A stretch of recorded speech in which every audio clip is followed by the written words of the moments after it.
yung mga time na yun na ang daming may mga kapatiran tayo doon na nagbigay sa akin ng Biblia. May kapatiran tayo doon na meron din po tayong church doon na mga stay din po. Kaya may buti ng Panginoon nung sabi mo nga sa akin, kung kailan nag-edad ako ng ganito, saka ko nang kilala ang tunay ng Panginoon. Dati po akong Katolik na nasa akin sa Katolik. Ako lang po yung naging stay ngayon na sa aming pamilya ko. Nais ko din po sana ibahagi kung paano ako binago ng Panginoon. Nais ko po din ibahagi hindi lang sa pamilya ko, sa ating mga kapatid na wala pa sa katotohanan. Yun po, excited ko na lang kasi kung ikikwento ko lang baka bukas pa tayo.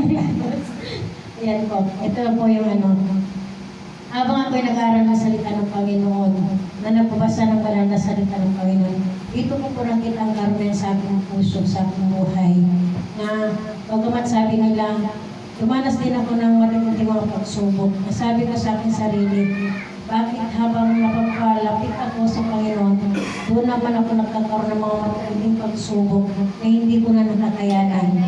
Yun mga kapatid, na minsan naranasan ko din po yung naging yung wala nang ganang magbasa ng salita ng Panginoon, wala nang ganang manalangin dahil sa mga pagsubok na naranasan ko.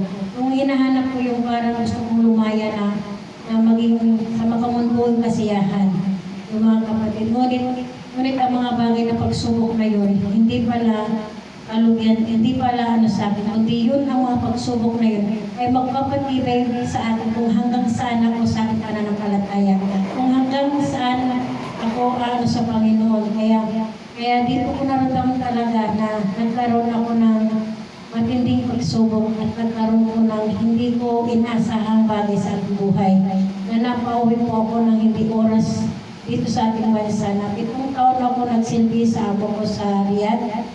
At hindi ko alam kung paano ako nakauwi dito, na nagkaroon ako ng kaso, nagkaroon ako ng mga problema doon.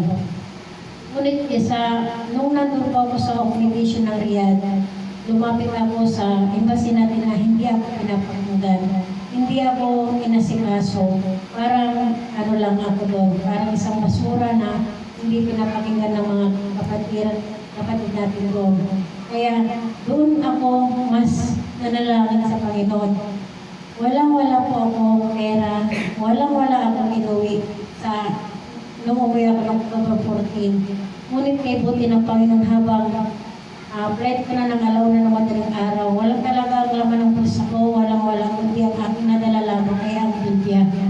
Yun lang ang nanalangin ako sa Panginoon na may buti talaga ng Panginoon, hindi mo na alam kung saan ka pupunta, hindi mo alam kung sinong taong katuluyan mo, hindi mo alam, kasi hindi ako umuwi sa aking pamilya, hindi nila alam na narito na ako, kasi walang-wala nga ako, na may papasalubong man lang sa kanila, walang-wala. Kaya ngunit dito ko nakita ang pagmamahal ng Panginoon sa akin, kung paano niya ako iningatan sa hanggat makauwi ako dito.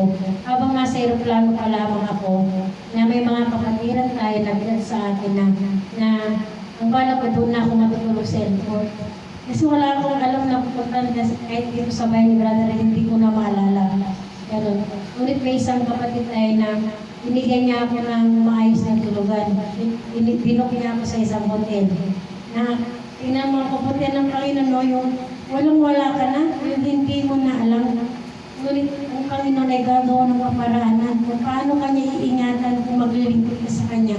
Kung paano kanya iingatan at aalalayan sa mga bagay na ito. Yun nga, binok niya ako sa isang hotel at nag-out ako doon ng alas 12 ng tanghali. Isa na naman kapatiran ang nag-chat sa akin na kasamahan niya ako sa OWA.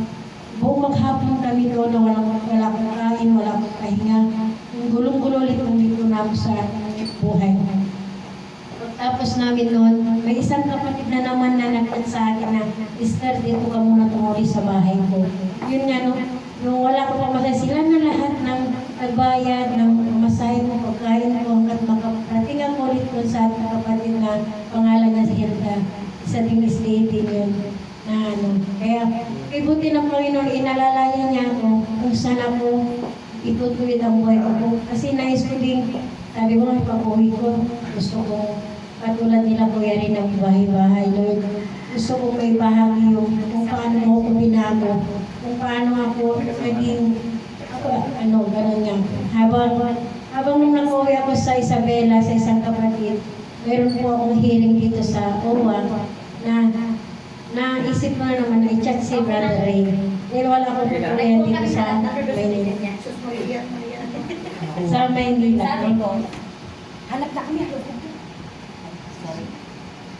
Habang nag-chat kami ni Brother Ray na tinanggap nila muli ako sa kanilang tahanan. Kahit walang-wala po ako. Yun lang yung hindi mo kapatid na sariling na dugo, doon mo mararamdaman ang pagmamahal. Dito ko naramdaman sa ating mga kapatid na habang ang isang kapatid ay dumadanas ng mga problema at hindi pagsubok ay hindi niyo ako iniwan. At higit na lahat, hindi ako iniwan ng Panginoon. Minsan nakakalimot tayo sa Panginoon. Iniiwan natin ang Panginoon. Napupunta tayo sa mga makamundong kasiyahan. Then ayaw natin ng problema. Ayaw natin yung pero ang makamundong kasiyahan mga kapatid pansamantala lamang. Ngunit ang pag-ibig ng Panginoon ay naramdaman ko na hindi ko man nakikita ang Panginoon. Hindi ko man, pero nararamdaman ko na mahal ako ng Panginoon. Mahalaga ako sa Panginoon. Na hanggat napunta ako sa uwan noong isang araw na lahat ng panalangin ko na sa unay dito pakikinggan ang mga kahilingan ko at karapatan ko bilang OFW na hindi na inaano. Kaya hanggang sa 12, babalik ako kung sana'y mabigay yung mga karapatan ko bilang nagtrabaho man lang sa ibang bansa. May buti ng Panginoon talaga na itong blessing na to, dito ko naramdaman ang pagmamahal niyo sa akin na ginamit kayo lahat ng Panginoon para ako ay mapabuti. Kung hindi ko kilala ang Panginoon at hindi ko po kayo nakilala, Brother Ray, sa mga iba natin kapatid sa Riyadh, saan ako pupulutin? Kung napunta ako sa kaibigan na makamundong bagay sa aking pag-uwi, saan ako ngayon? Baka wala ako dito ngayon, baka nasa inuwan ako. Kaya buti talaga ng Panginoon yung unay na nais mo na baguhin ka. Ito, matuwid ka. Yung gano'n na bakit na walang-wala ako. Wala ako talagang perang mo, Kuya Ray, alam mo yan, sinabi ko sa inyo yan. Ulit, na-agnis na ano lang ko sa Panginoon yung, hindi naman ako nawawalan. Wala naman akong pera, pero hindi ako nawawalan.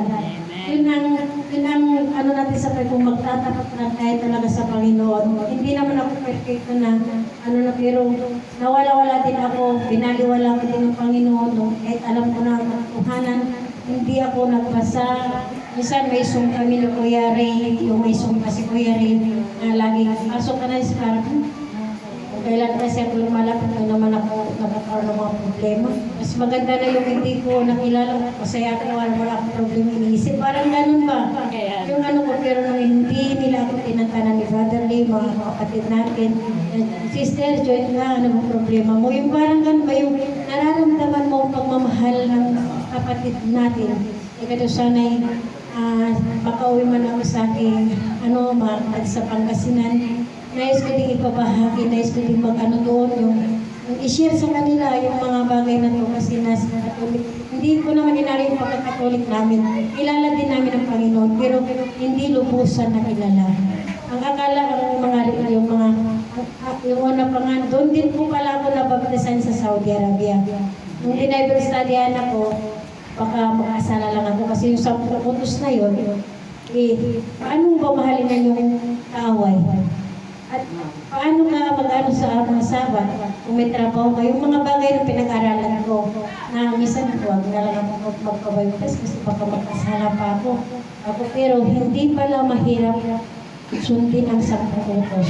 Kung itatanim mo sa puso ang salita ng Panginoon, na makamundong bagay din ako noon, yung pag-inom ng alak, barkada, lahat nagawa ko din.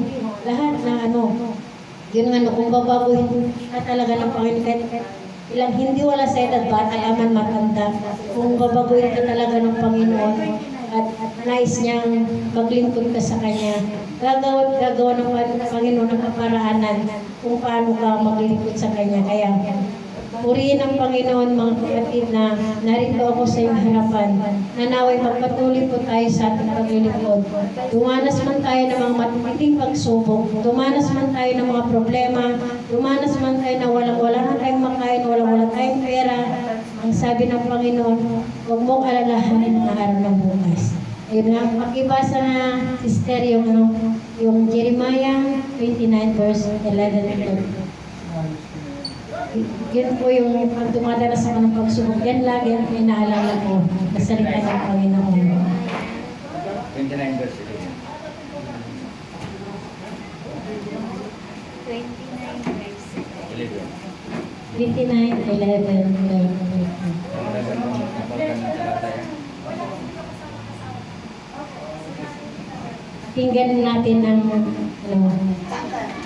tawag na dumadanas ng pagsubok. 29 verse 11.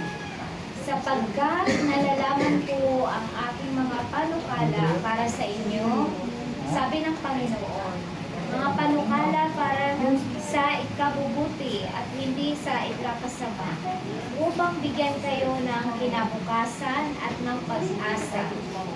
At kayo'y tatawag sa akin, at kayo'y lalapit at dadalangin sa akin, at diringgin ko kayo.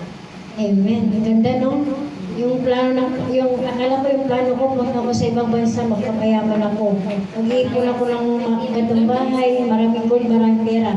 Para yung lumait sa akin, yung mga kapatid ko na ang tingin sa akin, ipapumukha ko sa kanila na pero hindi pala. Mali pala yun ang kaisipan na yun. Dahil mas maganda ang plano ng Panginoon sa akin na kahit walang-wala ako, maglingkod ako sa Panginoon. Ako na yung pinakamayaman. Ako na yung sabi ko nga, ako na yung maraming kayamanan na umuwi. Dahil dito ako naging masaya. Dito ako naging mapayapa. Dito ako natagpuan yung talagang sa Panginoon. Kaya may buti talaga ng Panginoon sa buhay ko na hindi niya ako iniwan. Na kahit ilang beses yung iniwan ng Panginoon, ilang beses akong palayo ng Panginoon.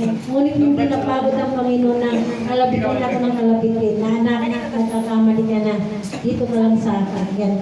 Tapos pakibasa ka, Sister Yuri, Joshua 1 verse 9. Joshua 9 verse 1.